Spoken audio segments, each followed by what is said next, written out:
Halo guys, jumpa lagi di Wekos Arsenal Review. Hari ini kita mau ngomongin Martinelli. Setelah golnya yang epic versus Newcastle kemarin, Martinelli next match lawan Manchester United bakalan dapat menit bermain yang lebih banyak. Nggak cuma masuk 10 menit terakhir atau 5 menit terakhir kan. Faktor ini juga dipengaruhi sama kondisi Bukayo Saka yang kayaknya sih cedera nih. Jadi Martinelli kemungkinan besar akan ngisi di sayap kanan, karena sekarang urutannya setelah Saka nggak ada, itu bukan Pepe yang masuk tapi ya Martinelli. Di foto-foto latihan sebelum match lawan Newcastle juga kelihatan emang Martinelli sama Arteta tuh lagi akrab banget, kelihatan dia pada senyum lebar. Mungkin emang dia udah dijanjikan bermain ya di latihan sebelum versus Newcastle, jadi Martinelli sendiri jadi semangat. Terus ketika beneran dikasih main langsung bikin gol, jadi dia udah berdedikasi banget untuk main di match itu. Meskipun Martinelli tuh lebih cocok kalau dia jadi finisher, karena emang bakatnya dia kan di finishingnya bagus, cuma ball controlnya nggak terlalu lengket, ya mirip-mirip Auba lah. Nah masalahnya kalau kontrol bolanya nggak lengket di tengah musuh yang rapet, pressingnya gitu, ya bolanya lepas-lepas dong.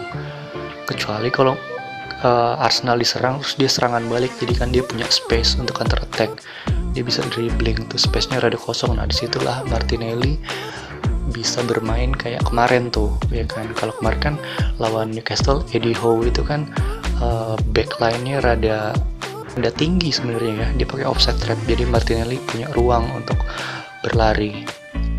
Kalau untuk lawan MU sendiri ya MU nggak mungkin parkir bis lah, pasti MU pasang offset trap juga rada tinggi gitu. Memang cocok sih Martinelli ditaruh kanan, tapi lebih cocok lagi kalau dia diposisikan di posisinya Auba. Tapi karena Auba kapten, udah pasti Auba starter lah, apalagi Auba itu work rate pressingnya tuh tinggi meskipun dia nggak bikin gol. Itu yang kemungkinan sosok leadernya dia nanti senioritasnya akan tetap dibutuhkan di match lawan MU. Dan Martinelli kalau emang cuma mau diposisikan kalau cuma mau jadi striker ya pasti dia ganti sama Auba, dia masuk babak 2 gitu.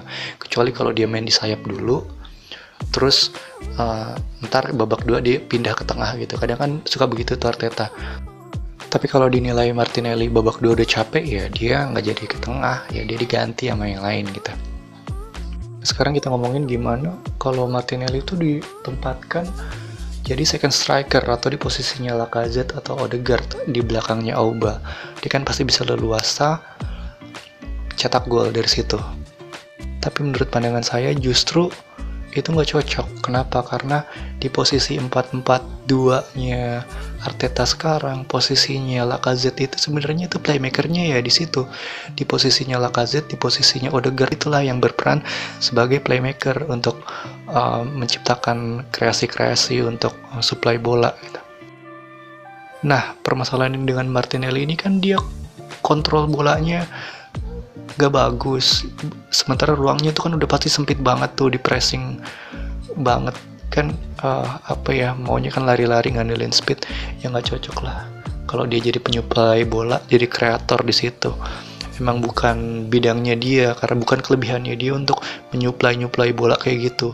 Mungkin sesekali dia bisa dapat crossing pada saat di pinggir-pinggir gitu ya, tapi untuk bener-bener jadi kreator, jadi playmaker di belakangnya Auba susah, karena posisi second striker di 4-4-2 itu ya sebagai playmaker, bukan cuma sekedar ngegolin yang sebagai seseorang yang nggak di marking, nyelinap di belakangnya Auba, bukan cuma gitu sih. Kalau dilihat dari match pertama Arsenal lawan Brentford kalau nggak salah itu Martinelli dimainkan ya, jadi Arteta tuh cukup berani juga nurunin pemain muda sebagai starter, tapi kan itu kasusnya terpaksa ya. Kalau dia belajar dari kasus Arsenal bertandang ke kandang Liverpool, kayaknya dia udah nggak bakal berani deh nurunin pemain muda banyak gitu di awal. Kayaknya dia bakal start pakai Aubameyang, terus di belakangnya ada Lacazette. Mungkin kemungkinan besar ya di sayap kanannya itu Odegaard, dan si Martinelli masuk babak 2. Kayaknya sih begitu. Jangan lupa untuk support me, thank you.